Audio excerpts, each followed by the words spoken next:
A daily crowd anxiously gathers in front of Zambia's national football stadium, not for the results of a match, but for any news of their loved ones being treated inside for cholera, a known killer in these parts.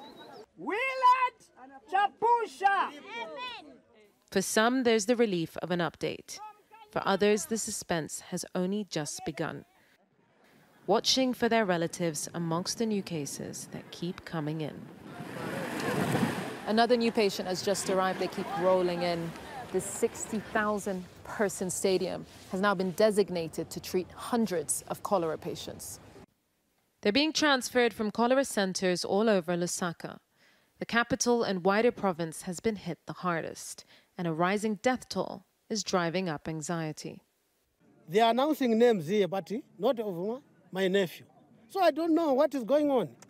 Whether my nephew is dead, I don't know. Whether he's alive is in this, I don't know. I can feel better. Whether they tell me he's dead or alive, I can feel better, because when they tell me he's dead, we forget to come here, because we are just coming here, we don't know. And inside, there's stress too, as health workers scramble to reduce daily deaths while the national infection rate climbs. There are 85 children in this one ward alone. So this is the pediatrics ward. And unlike other wards, they're letting mothers and guardians in because there are very young children here, as young as 5 months old. At first, I was scared. And I said, there's nothing I can do.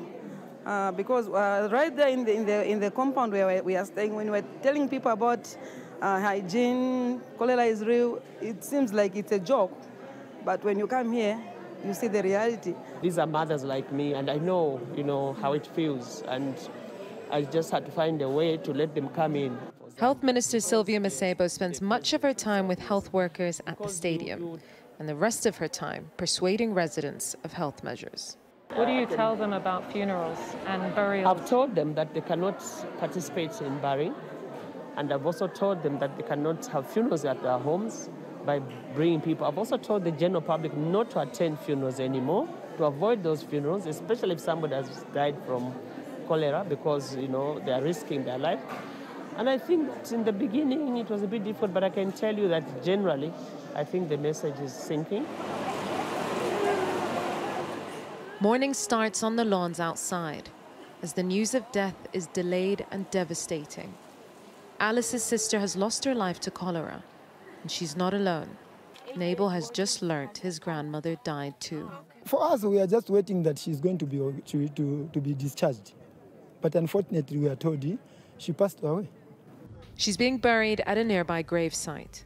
At 84, Tamara Lungu was the matriarch of this family, who will now have to mourn her without a funeral. There's nothing we can do. But at least they have to respect the bodies, not the way they are doing. And they are not giving us respect.